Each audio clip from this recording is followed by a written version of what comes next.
अध्यक्ष महोदय, राज्यपाल महोदय ने अपने अभिभाषण में शहीदों का जिक्र किया, शहीदों के विचारों को आत्मसात करने का जिक्र किया, लेकिन मैं कहना चाहता हूं कि शहीदों के उन्हें माला चढ़ाना, उनके विचारों को आत्मसात करने से कहीं ज्यादा जरूरी है शहीदों को सम्मान देना।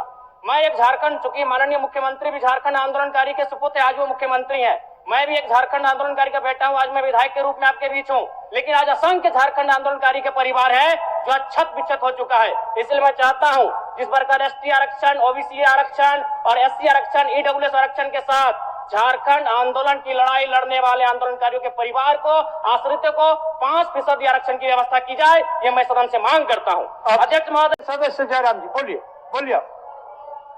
बोलिए आप बोलिए।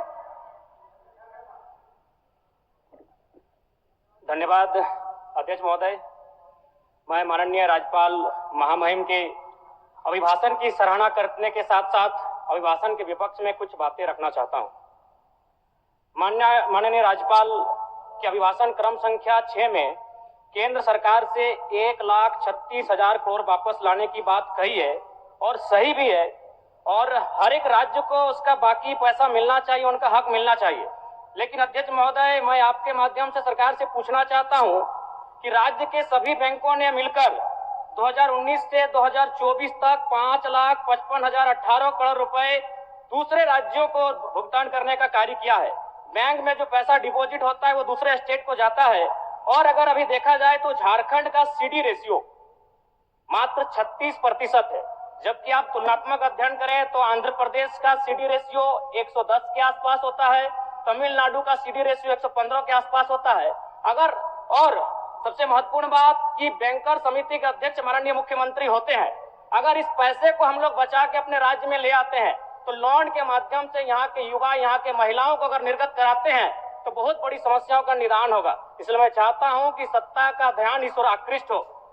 मैं आगे अध्यक्ष महोदय, राज्यपाल महोदय ने अपने अभिभाषण में शहीदों का जिक्र किया, शहीदों के विचारों को आत्मसात करने का जिक्र किया, लेकिन मैं कहना चाहता हूं कि शहीदों के उन्हें माला चढ़ाना, उनके विचारों को आत्मसात करने से कहीं ज्यादा जरूरी है शहीदों को सम्मान देना।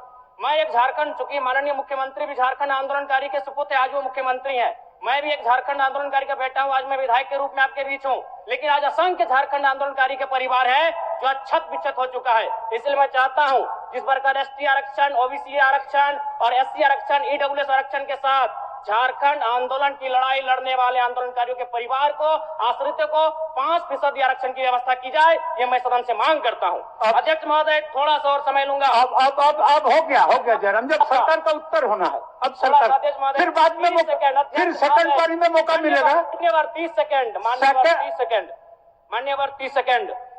चलिए बोल लीजिए। राज्यपाल महोदय के अभिभाषण में इको टूरिज्म डेवलपमेंट कॉर्पोरेशन निर्माण की बात कही है, जो कि सराहनीय है, और मैं चाहता हूं मेरे क्षेत्र में एक पारासात में पुत्री गढ़ी आता है और डेलिया डैम आता है, उनका उस दिशा में भी डेवलपमेंट करने की दिशा में आगे बढ़ा जाए। और सबसे महत्वपूर्ण बात जो झारखंड के नाम में छुपा है, झाड़ और खंड, झाड़ यानी जंगल, खंड यानी जमीन भूभाग, एक बहुत बढ़िया संबोधन अभिभाषण रहा महोदय, जिसमें उन्होंने जीएम लैंड की जो रसीद 2017 में रोकी गई थी उसकी रसीद पुनः काटी जाएगी। लेकिन मैं साथ ही साथ यह भी चाहता हूं, क्योंकि झारखंड में जितने भी उद्योग स्थापित हैं, चाहे वो रांची का एचईसी हो, सिल्ली का हिंडाल्को हो, सरकार का उत्तर माननीय मुख्यमंत्री जी, यदि 20-25 वर्षों के बाद उन उद्योगों की जमीन खाली पड़ी है, माननीय मुख्यमंत्री को वापस कराई जाए, मैं आपसे ये मांग करता हूँ। धन्यवाद।